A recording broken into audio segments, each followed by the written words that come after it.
Sahabat Laksana, masih dalam perjalanan saya di kota Jepara, di kotanya bis-bis keren di Jawa Tengah. Dan sahabat Laksana lihat ini, tempatnya seperti apa? Kira-kira bisa nebak nggak saya lagi ada di mana? Ya.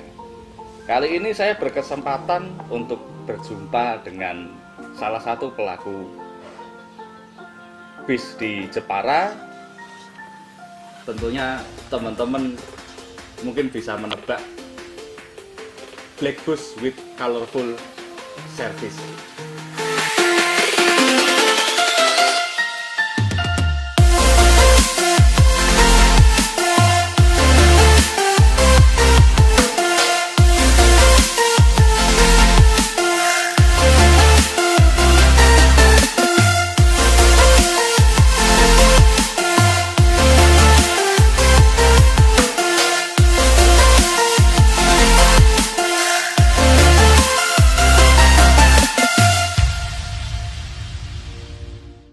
Dan kali ini saya bersama Pak Haji Rifki BJU.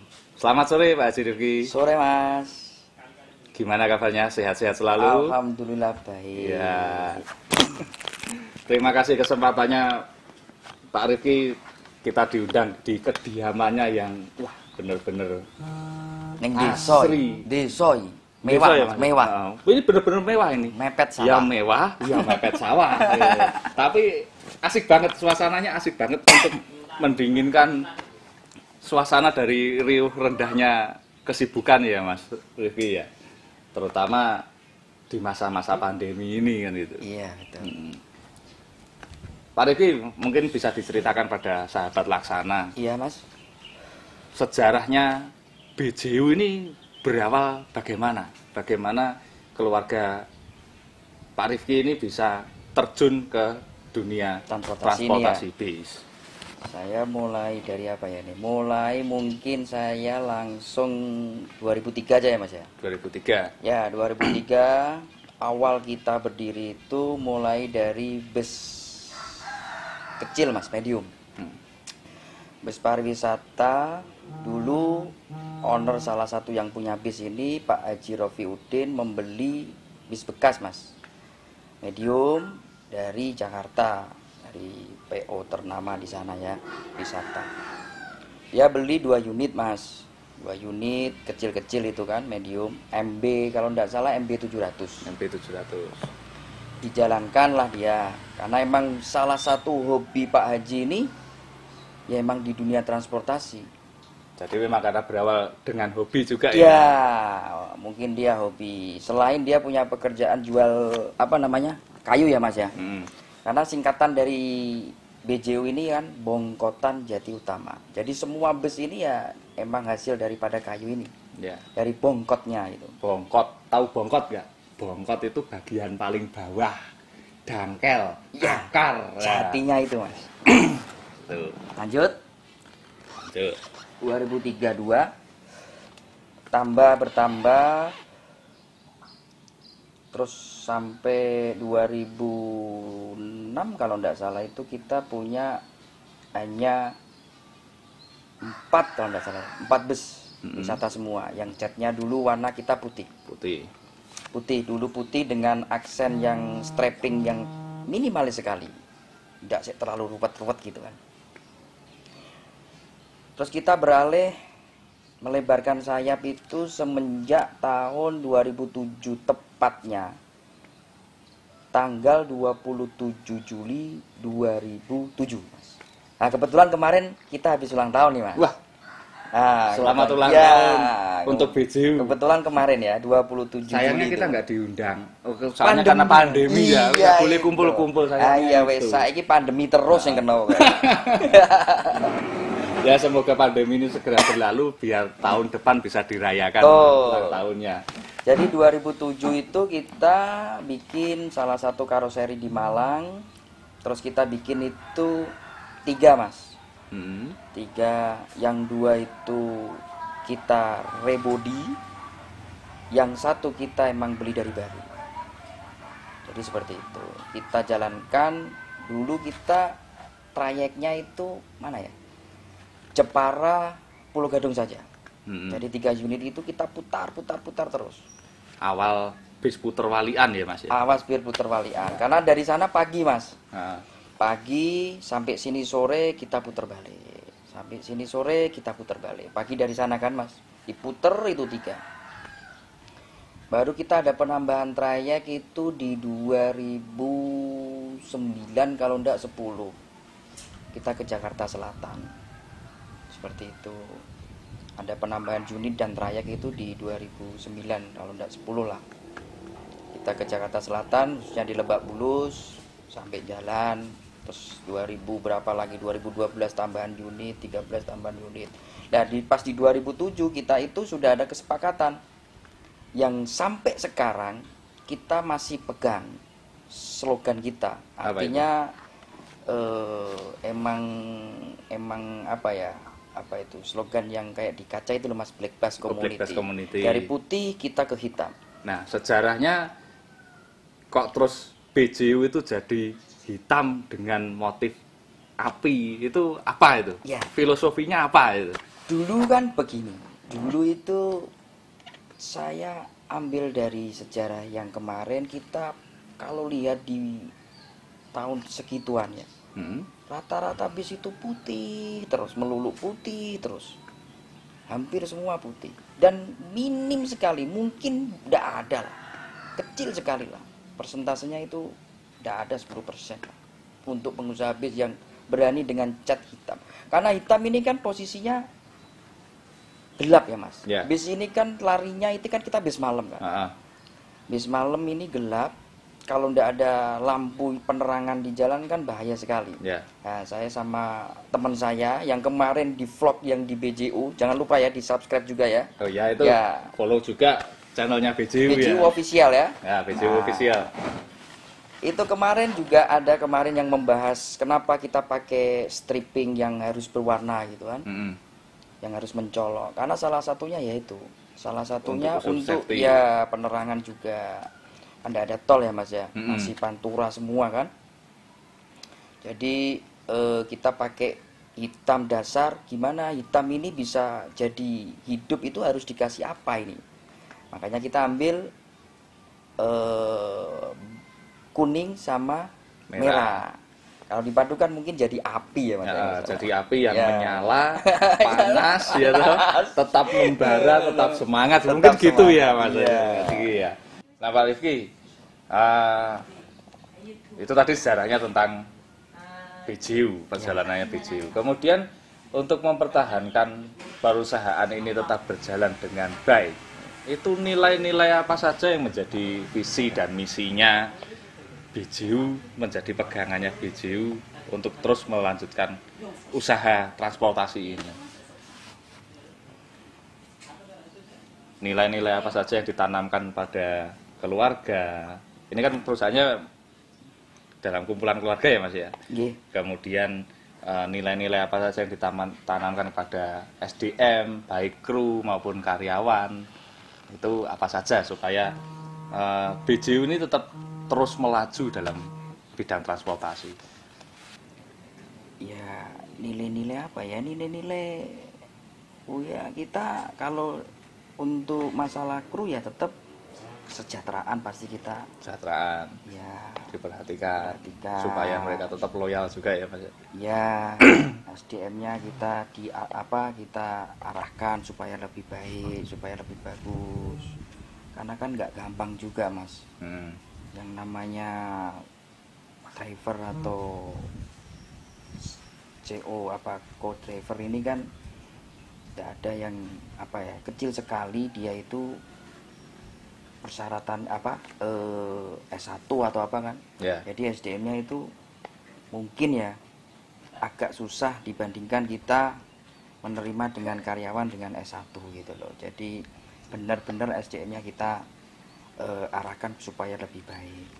Itu dalam pelayanan kita ya juga khususnya kita arahkan, nanti kamu melayani penumpang dengan sebaik-baiknya gitu. Apakah ada juga reward yang diberikan kepada kru? Misalnya ada pengemudi berprestasi nol zero accident Iya. seperti itu, apakah ada rewardnya kan seperti itu? Ini emang kita mau melangkah ke arah yang lebih bagus. Jadi kita nanti akan sifatnya kita nanti akan kasih reward atau sebuah prestasi dia dengan dia bekerja di sini. Jadi kita hitung dia sudah berapa tahun di sini. Mungkin perbedaan premi. Yang kedua mungkin tadi jenengan katakan tidak ada accident. Jadi kita akan kasih reward. Kita akan keluarkan ya per bulan sekali lah. Pakai tang apa ya mas? Yombo berupa barang ya, atau uang. Sekarang BJU ini mengoperasionalkan berapa unit armada, Pak Rifki? Yang kita operasionalkan sekitar kurang lebih 28-an mas. 28 itu dalam kondisi normal atau dalam kondisi pandemi seperti ini, Pak Rifki? Dalam kondisi pandemi, kalau normalnya 35-an, 36. Sedangkan sekarang di masa pandemi tadi 20. Ya, ini kita berangsur-angsur ya. Dulu pas kita kan kemarin sempat off ya, emang aturan dari pemerintah emang tidak boleh mudik ya. Jadi aturan dari pemerintah kita ya patuhi lah. Ya, kita off, terus ada aturan lagi boleh dijalankan dengan new normal lah kita. Apa protokol kesehatan kita tertibkan gitu loh mas. Terus kita berangkat dari biasanya kita 18 sampai 20 mas per unit. Kita berangkat cuma 1 apa 2 bis kalau nggak salah. Jadi berapa persen lah? Sangat turun drastis. Kemudian setelah new normal ini, gebrakan apa atau inovasi apa yang dilakukan oleh BJU supaya meyakinkan bahwa kepada penumpang bahwa naik bis ini tetap aman dan menyenangkan? Ya ini, ya alhamdulillah kemarin kita kan tanggal 23 Juli ya mas ya. Kita alhamdulillah ya mungkin dari banyaknya bis nganggur mas, ceritanya gitu. Banyaknya bis nganggur, ini mau dijalankan kemana yo bingung. Divisi wisata ya juga nggak jalan. Bingung juga kan. Wisata yang paling kerasa ya, Pak Rifki ya. Dari kita, Maret itu udah mulai. Wah iya, sampai sekarang. Mungkin 1 bulan kalau nggak salah sekali. Nah, itu kan kalau misal berjalannya sekali, krune deh harus mangan opo yo. Nah, jadi kemarin tanggal 23 dari mungkin pemikiran di situ kita punya trayek ya mas ya. Bojonegoro vianya itu via Cepu, Blora, Purwodadi. Ya, kita mau mencoba untuk mau mengembalikan nama BJU di sana, membesarkan nama BJU yang di sana yang kemarin mungkin 4 tahun yang lalu atau 3 sampai 4 tahun yang lalu itu sempat off ya. Dulu yang namanya BJU Lincaka itu sampai off, terus kita mau buka lagi lah. Nah, dalam bentuk permintaan maaf ini kita ada sesuatu mas, sesuatu bentuk pelayanan yang berbeda dari yang lain mas. Inovasi lagi untuk menarik supaya yang tadi jenengan katakan penumpang ini bisa yakin aman, nyaman, enak naik bis itu loh. Karena didukung semuanya, infrastruktur ya kita dukung semua, didukung sama pemerintah kan. Mulai dari tolnya, kita juga harus mendukung inovasi-inovasi apa itu, gagasan-gagasan apa yang supaya bisa penumpang bisa mau naik bis lagi. Nah, terobosannya apa ini? Inovasinya apa? Saya kemarin itu kok kayaknya lihat, wah, menu-menunya itu menarik sekali dan ini belum pernah ada ini. Betul ya Pak Rifki ya? Iya, betul. Paket-paket makan, servis makan. Nah, ini idenya bagaimana dan konsepnya seperti apa gitu? Idenya saya emang tak ambil dari mungkin kritikan atau masukan daripada penumpang ini yang khususnya tentang makan dulu ya mas. Makan makan ini kan sudah biasa ya. Ya. Semua PO mungkin menerapkan gratis makan atau prasmanan. Nah di situ ada minusnya. Minusnya ketika mau sampai rumah makan, yang namanya prasmanan itu kan mau ndak mau ya makan, mau ndak mau ya dimakan kan. Menunya ya itu kan itu. Wajib. Kalau kamu Suka nggak mau suka makan ya itu, ambil, nggak suka ya nggak usah makan. Itu.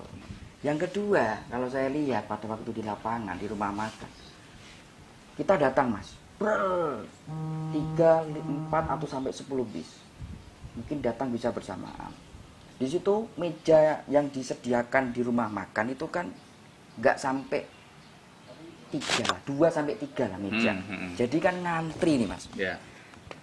Ngantri. Nah ini kita mau menghilangkan yang namanya antri sama yang menghilangkan yang namanya apa tadi mas? Prasmanan itu. Ya. Jadi, menu wajib itu menu tadi. wajib itu. Jadi kita namakan ini terobosan ini kita sebut di BJU ini namanya personal customization mas. Personal customization dengan jadi dengan paket-paket menu yang bisa dipilih oleh penumpang sesuai selera. Ya. Nah itu nanti teknisnya gimana Pak Rifki? Pesannya gimana itu? Jadi gini, personal customization itu menjawab semua kritikan atau masukan daripada penumpang saya. Jadi kita pada waktu membeli tiket mas, si agen pasti tanya dong mas, mau kemana gitu kan? Nah, mau kemana pak, ibu, mbak kan gitu. Begitu habis ditanya, seatnya sudah oke, harga sudah oke. Nah, nanya yang terakhir ini, nanti malam mau makan apa atau dahar nopo nggih ngoten. Bahasa Jawa nih ngoten. Di situ kita menyiapkan menu-menu yang kita sudah sediakan mas. Kalau dari timur ada 7 paket mas. Dari timur ada 7 paket. Ya, ada 7 paket. Dari timur ke barat ya mas. Kalau dari barat ke timur ada 8. Lebih banyak yang dari barat pilihannya. Ya, di sini ada pilihan kayak nasi goreng, nila penyet, ayam geprek, ayam lombok ijo kayak gitu-gitulah. Terus rawon. Ya. Di situ pasti akan ditanya mas, mau makan apa? Nah, ini kan berarti bener-bener selera penumpang mas. Pasti dia akan makan. Karena dia itu kalau tadi saya balik lagi kalau prasmanan kan sifatnya wajib.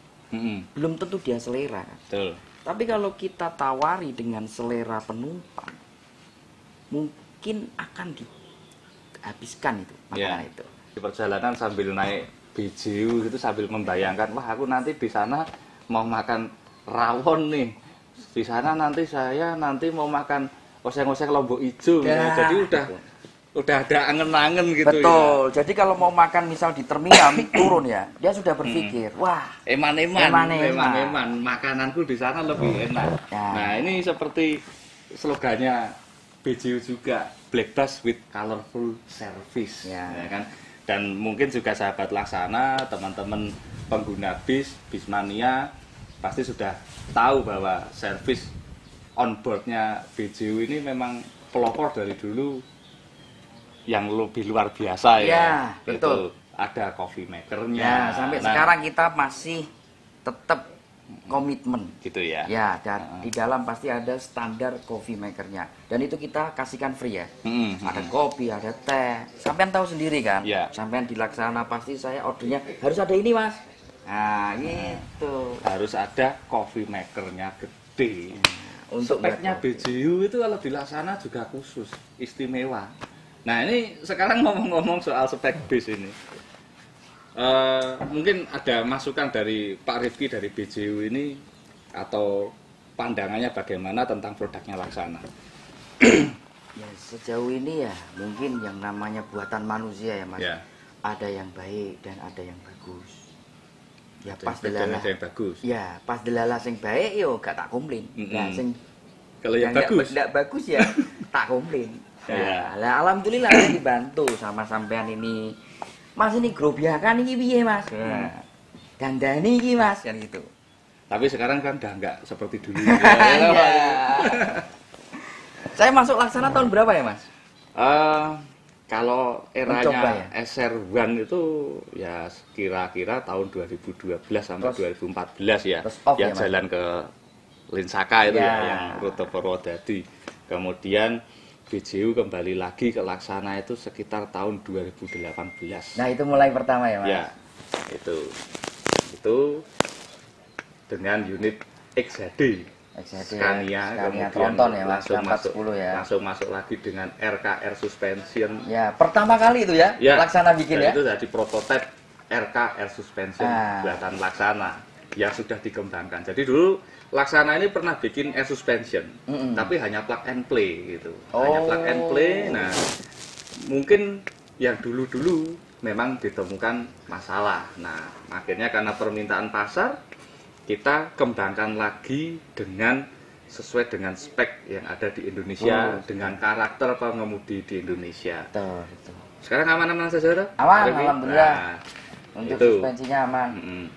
Itu, dan kalau di Laksana, ya Laksana dulu dengan Laksana sekarang memang berbeda. Ya, Pak Riki juga pasti merasakan. Yang namanya. Ya, kita terus gencar dengan after sales karena kami yakin kepuasan pelanggan itu sama seperti BJU. BJU itu juga menjamin kepuasan pelanggan itu yang nomor satu. Laksana pun seperti itu. Jadi supaya pelanggan ini merasa worth it mengeluarkan uang apa yang dikeluarkan, apa yang dia dapat dan memuaskan. Seperti itu ya, Pak Riki ya. Nah, ada lagi, Pak Riki? Cukup, Mas. Itu emang terobosan yang terakhir, inovasi ya, luar kita biasa, yang terakhir. pokoknya ya itu tadi black bus with colorful service. Bahkan kemarin kalau nonton di banner-banner promosinya itu kan snack time-nya aja kan kayak pakai wadah. Iya, seperti kayak plastik gitu kan, Mas, Tupperware. Itu saya masukin beberapa biar untuk mengganjal karena kita dari Cepu jam 12. Jadi sebelum rumah makan mungkin bisa untuk ganjil makan siangnya lah. Jadi jangan ragu-ragu kalau naik bis BJU ya kan. Naik bis itu tetap selalu nyaman dan pasti aman karena protokol kesehatan tetap dijalankan ya Pak Riki ya. Itu. Nah, mungkin Pak Riki ada pesan-pesan juga untuk memberi semangat kepada para pengguna bis dan mungkin juga teman-teman pengusaha bis yang lain dalam menghadapi pandemi ini bagaimana? Ya, pesan-pesan saya emang kita harus hadapi ya pandemi ini ya. Ya selalu semangat lah, semangat. Pastikan inovasi kita tiada henti. Kita selalu menjamin kenyamanan supaya penumpang ini benar-benar yakin ketika naik bis ini tidak kayak dulu lagi. Gitu. Ya, pesan-pesan saya seperti itu. Itu, dan tambahan lagi dari saya, BJU masih punya sasis istimewa di Laksana. Ini kejutannya nanti. Nah, nantikan kejutan dari BJU dan Laksana untuk pelanggan setia BJU. Betul. Mungkin nanti Oktober ya Mas ya, kemungkinan ya 2 bulan lagi ya. Nah, kita tunggu ya. Oktober. Ya, mungkin cukup sekian dulu waktu saya bersama Pak Riki BJU dan sesi kita di Jepara cukup sampai sekian. Nantikan Laksana Bus jalan-jalan ke kota-kota lain dan ke PO-PO lain yang ada di Indonesia. See you.